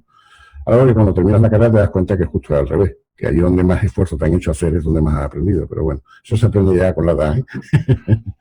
Y cuando, claro, yo me acuerdo perfectamente, es decir, yo siempre me acordaré de un profesor, no lo voy a nombrar, pero un profesor que tuve en psicología, bueno, sí lo voy a nombrar, porque además como no voy a hablar bien de él, que se llamaba Jaume Arnau Bras, que después fue mi director de tesis, yo lo elegí después como director de tesis, que era un hombre de metodología, y que fue de verdad en toda la carrera el que me hizo trabajar, el que me hizo trabajar. Y por lo tanto, del que yo aprendí cosas, ¿no? Y después yo tuve que estudiarme tantas tonterías que después no me sirvió de nada, y además que se me olvidaron enseguida, etc. Tuvo que ver con el esfuerzo. Como todos. Claro. Mira, te quería preguntar, dos preguntas para acabar, que ya tenemos que ir acabando porque esto se está haciendo excesivamente largo y nuestros... El que haya seguido hasta aquí realmente es que el hombre está muy, muy motivado para oírnos, ¿no? Pero dos preguntas. Una, bueno, ¿qué es esto de educación eficaz? Tú acabó el proyecto Almudari y ahora abriste el proyecto este nuevo de educación eficaz. ¿Qué hacéis? ¿Qué servicios dais? Es decir, bueno, pondré abajo en la descripción del vídeo, pondré un enlace a la página web para que pueda contactar, pero cuéntanos un poco qué es ese proyecto tuyo. Bueno, el proyecto pues fue la trayectoria, una evolución, ¿no? Y ya una propia declaración de principio en lo de educación eficaz, ¿no? La idea era mostrar que la educación, considerada como una ciencia y desde el análisis aplicado a la conducta, es útil pues para cualquier alumno. Y de ahí que ahora mismo pues no hay una ubicación en que tiene ese alumnado con X diagnóstico, ¿no? Una cosa son las condiciones motivacionales, como digo, en este caso de historia personal, por cuál fue este inicio y el momento actual. Entonces, educación eficaz es transmitir que la enseñanza se puede enseñar para que sea útil y para que aprendan cualquier alumno cuando se ponen las condiciones. Y que todo va a depender del nivel de repertorio verbal. Lo que ahora mismo se está haciendo, estamos haciendo principalmente, es dando, por un lado, formación muy especializada tanto en tácticas de enseñanza como en otras cuestiones conceptuales de desarrollo del currículo, a cualquier profesional en general, ¿no? Desde docentes que llevan ya muchos años y se les está dando formación, hasta recién iniciados, hasta analistas de conducta, incluso hasta analistas de conducta con certificado de BCBA. Por un lado es la formación, una formación de calidad, formación presencial o formación online.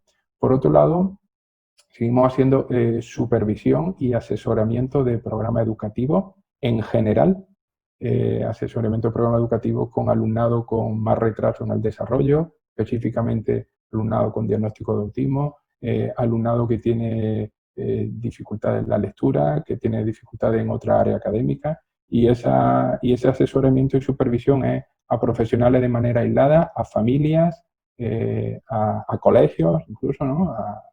Incluso a ciertos organismos públicos, ¿no? Esos son dos aspectos. Y otro aspecto es la enseñanza directa con alumnado, ya no en programas intensivos y con un repertorio verbal tan inicial, sino con repertorios verbales más avanzados, pero donde justo el propio repertorio verbal, a pesar de ser avanzado, no les permite seguir aprendiendo otras habilidades, o donde el propio repertorio verbal, por ser ya un repertorio tan avanzado, está haciendo su propia trampa para no avanzar, ¿no? En cuanto que son alumnos que han escuchado durante ya unos años académicos que no van a aprender, que no sabe, que no es bueno para las matemáticas y al final no está siendo bueno en las matemáticas, ¿no? Entonces, son alumnos con los que haciendo unas estrategias educativas basadas más en controlar su repertorio verbal y lo que le estás controlando hace que sean alumnos que sigan adelante y no acabe siendo un fracaso escolar. Entonces, por ahí van las cuestiones, ¿no? Y por otro lado, pues también nos distraemos un poco haciendo investigación. No te escucho, Santiago. Que digo que es impresionante ahora las posibilidades que nos dan las redes, ¿no? Porque claro, efectivamente, lo que tú me estás diciendo es un proyecto que puedes estar, digamos, ahora mismo asesorando a lo mejor a una escuela que estuviera al otro lado del Atlántico, ¿no? Por ejemplo, en Hispanoamérica, ¿no? O que estuviera, yo qué sé, es decir, en cualquier sitio del mundo, es decir, o a una familia, orientándola, ¿no? Etcétera, tal, ¿no? Entonces, claro, ese es un avance también impresionante al que tenemos que incorporarnos los psicólogos ya, porque efectivamente no tiene tanto sentido la cosa física, claro que es interesante también en muchos casos, ¿no?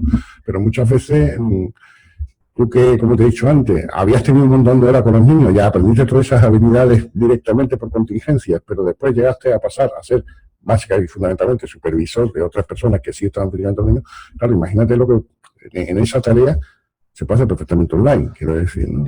Sí, y sobre todo hay una cuestión aquí de puntualización, ¿no? Porque ahora ha habido un boom por las circunstancias que estamos viviendo, ¿no? Y parece que todo se puede hacer por online, y que cualquiera puede hacer online. No es una cuestión solamente de tener el medio tecnológico, el aparataje, que eso lo hay y cada vez va a ser mejor, ¿no? Sino aquí lo que se trata de tener la tecnología y lo que llamaríamos el algoritmo de cómo plantear una supervisión para que pueda ser útil a distancia.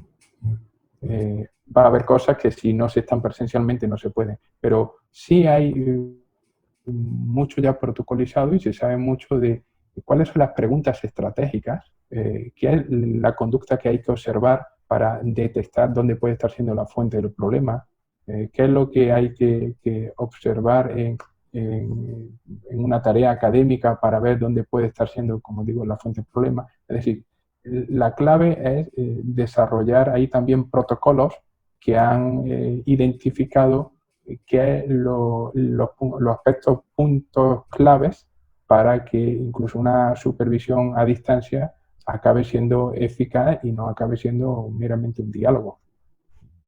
Bueno, lo dicho, ahí abajo en la descripción del vídeo pongo el enlace a tu página y a partir de ahí, pues bueno, quien tenga la necesidad de consultarte cualquier cosa tal, porque no tenga la menor duda de que entrar allí y luego lo recomiendo absolutamente, ¿eh?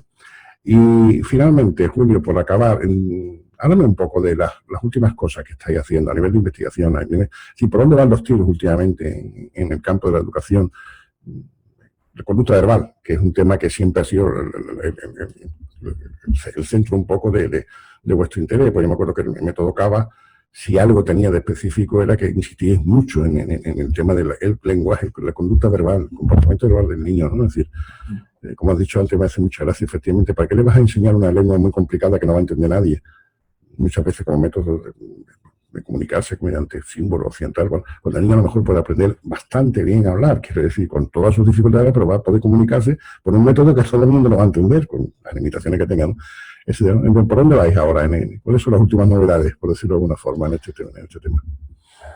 Bueno, la clave una vez más vuelve a ser el eje de un currículo, se vuelve a estar una vez más sobre el desarrollo del repertorio verbal, porque es la clave para desarrollar habilidades complejas, ¿no? Y que sin el lenguaje pues, no se pueden llegar a desarrollar. Llámese razonamiento, llámese pensamiento, llámese la imaginación o llámese ponerse en el lugar del otro, ¿no? Entonces, hay varias líneas, ¿no? Creo que una de las líneas fundamentales está dirigida a justamente identificar cuáles son las habilidades verbales que permiten aprender otras habilidades verbales. Y cuáles de esas habilidades verbales son las claves para que estas otras que se van a aprender pues no sea necesario enseñarlas de manera explícita, de manera directa, ¿no? Otro punto importante en el que se está trabajando es identificar cuáles son los reforzadores naturales, la fuente de reforzamiento natural que mantiene cada operante y que mantiene cada comportamiento, para que a la hora de enseñar lo que se enseñe no sea la respuesta, sino lo que se enseñe sea la operante ligada al reforzador natural. Y cuando eso está, el comportamiento ya se mantiene por sus propias consecuencias, sin más. Y otro aspecto importante es cómo generar las condiciones para que cuando ya se tiene un repertorio verbal más avanzado, al punto que se puede comportar uno como hablante y escucha consigo mismo, el propio comportamiento verbal del alumno sea el que controle su comportamiento en relación a lo que tiene que hacer, en un presente y a lo que tiene que hacer en un medio plazo, un largo plazo, ¿no? Que sería acabar teniendo un repertorio, se llamaría habitualmente de autocontrol, no solo en cuestiones académicas, sino de autocontrol en otras cuestiones para, por ejemplo, evitar mostrar conductas disruptivas, ¿no? Y al punto, no solo de que su comportamiento verbal controle aquello que tiene que hacer, sino hasta que su comportamiento verbal le controle en cuanto a lo que siente y piensa, por lo que le dicen otros en la escuela, ya sean los propios alumnos, como sea el profesor. Porque no debemos olvidar que el sistema en general va a ser difícil cambiarlo. Va a seguir habiendo etiquetas y va a haber condiciones en la escuela aversivas para muchos alumnos. Pero si tienes un repertorio que te permite en un momento determinado diferenciar lo que te dicen de lo que tienes que hacer, pues va a tirar hacia adelante, ¿no? Entonces, todo eso es muy interesante y se está trabajando mucho en eso para empezar a ponerlo en funcionamiento y que sea útil a los alumnos, pues desde que están en la escuela en los primeros momentos, ¿eh? Con más y con menos repertorio verbal, ¿eh? Entonces, por ahí van varias de las líneas y la clave, una vez más, es que el lenguaje controla nuestro comportamiento más complejo y hacia ahí hay que ir trabajando porque al final es lo que establece las diferencias entre unos alumnos y otros, por encima de cualquier diagnóstico de los que hay actualmente y de los que vengan. Muy bien, Julio, ha sido un placer estar aquí charlando contigo una vez más de estas cosas tan interesantes que haces y agradecerte mucho el que hayas atendido mi llamada para participar en esta entrevista de este canal de divulgación de análisis de la conducta. Y bueno, que dentro de poco en Córdoba, en Sevilla, nos veremos ya presencialmente a ver si esto de la pandemia pasa, ¿no? Y nos tomamos una cerveza y seguimos hablando de estas cosas. Claro que sí, claro que sí. Y como te he dicho siempre, una vez que eso sea posible, lo que pasa que, fíjate, es un significativo de todo lo que hemos hablado, ¿no? Los planes de la Universidad de Sevilla para el año que viene, con respecto a la pandemia, clases de 15 alumnos, que irán pasando presencialmente y el resto nos oirán, o sea, van a gastar un dinero en poner cámaras para que nos puedan transmitir online, y entonces los alumnos van como rotando, ¿no? Y yo digo, ¿para qué? Sí, vamos a ver, vamos a plantear las cosas desde un punto de vista. Yo, por ejemplo, en mi asignatura, hombre, yo las clases presenciales ya las tengo grabadas desde hace muchos años, y desde hace muchos años los alumnos cuando vienen a clase, les digo, no, si ya las tenéis no vengáis. Yo digo, si ya las tenéis grabadas, yo ya las pongo en la plataforma. Y efectivamente hay muchos que me obedecen y no vienen, o sea, dicen, para que la veo en casa. Y todos los que vienen lo que hacemos es debatir sobre las clases. Y son menudas. Bueno, a lo mejor al ser 15 pues, se facilita, pero quiero decir, pero fíjate que cómo organizarlos para que la gente esté separada. No en función de la tarea, sino en función de simplemente de, bueno, vamos a hacerlo todos por igual, en 15 días vamos a dar. Es una decisión puramente burocrática. Cuando yo pienso, digo, claro, lo único que tengo que hacer realmente presencial son las pruebas, son los exámenes. Eso sí me gustaría que fueran presenciales, la verdad, porque este año he tenido demasiado éxito en los resultados. Y mucho me temo que tiene que ver con las condiciones de los exámenes online. Ha sido otra la variable, ¿eh? Claro. Pero, y eso sí, o sea, esas pruebas, pero bueno, fuera de eso, es decir, sin embargo, por ejemplo, yo este año tengo una magnífica experiencia con mis alumnos en lo que ha sido la tarea, o sea, el diseño, ellos tienen que diseñar una tarea práctica, un niño disléxico y cómo ir introduciendo objetivos. Y claro, le enseñaba desde primero, empezábamos a nivel conceptual, el primer bloque que es como filosófico, ¿no? Bueno, pues hipótesis mecanicistas frente a hipótesis funcionales sobre lo que es el problema que llamamos dislexia, la etiqueta de dislexia, ¿no? Entonces, ahí tienen que buscar cosas y decir cosas. Después el siguiente paso era, bueno, voy a hacer ya una serie de hipótesis funcionales de las cuales se van a derivar unos objetivos. Vamos a describir aquí, no muchos, porque, en fin, son alumnos que están empezando, pero vamos a describir unos cuantos objetivos. Tercero, bueno, vamos a utilizar técnicas, ¿no? Que vais a ir aprendiendo durante la asignatura. Entonces vamos a ver qué es una discriminación condicional y cómo podrías utilizarlo en una tarea, por ejemplo. Después, bueno, la discriminación sin errores, ¿no? Es decir, los distintos tipos de discriminación sin errores, cómo podría utilizarlos para esta tarea. Y así progresivamente. Bueno, pues esto que yo lo he hecho otros años, pero presencialmente, a mí este año me ha obligado mucho más a tener que ver los pasos paso a paso. Es decir, porque claro, yo no estaba en contacto directo con el alumno y no le podía dar retroalimentación permanente, digamos, en clase, ¿no? Y tampoco lo iba a hacer por correo con cada alumno. Entonces lo que hacía era, bueno, pues he elaborado mucho más detalladamente todos los pasos y me he dado cuenta y digo, bueno, yo salí aprendiendo de esta situación. Porque me he enfrentado a un reto, como decías, ¿no? El reto que me ha supuesto esta nueva situación. Y los alumnos yo creo que han aprendido muchísimo más. Es decir, y efectivamente, además, cuando se han tenido que enfrentar a un problema, aunque sea un problema teórico, es decir, porque claro, es un problema enfrentarse a un problema, pero en grupito, además, entre ellos a distancia también, claro. Pero de enseñar, todos lo dicen, bueno, es que esto es lo que más nos ha enseñado de este año, de la asignatura, es lo que más nos ha gustado, digo, claro, es decir, porque hay que enfrentar un problema y hay que poner los puntos sobre las i, es decir, esto viene detrás de esto y viene por esto y razonarlo, sobre todo razonar por qué cada cosa, por qué hace esto y no hace esta otra, ¿no? Es una experiencia bonita, la verdad, y yo ya me estaba conformando a esto del online y digo, ya no me van a hacer ahí para dar clase nada más que a 15 tíos, que me dejen, ¿no? Yo eso sí. Las pruebas sí las quiero hacer presencial, lo demás. Desde casa. Y hay una falta de flexibilidad, es decir, todo el mundo en una forma de organización como muy empresarial, todo el mundo tiene que hacerlo de la misma forma y tú dices, bueno, quizás más funcionales, ¿no? Y menos formales, ¿no? Hay que acordarse ahí del sistema de instrucción personalizada de Fred Keller. Claro, que ahí empezó todo, ¿no? Así que claro, y el amigo Keller, ¿no? El amigo Keller. San Fred Keller, ¿no? Que en esto de la educación y la conducta sí que fue un pionero, ¿no? Ajá. En fin. Bueno, pues muchas gracias, Julio, por todo. A ti, Santiago. Nos volveremos a ver en cuanto que podamos. Claro que sí, seguro. Un abrazo. Muchas gracias. Bueno.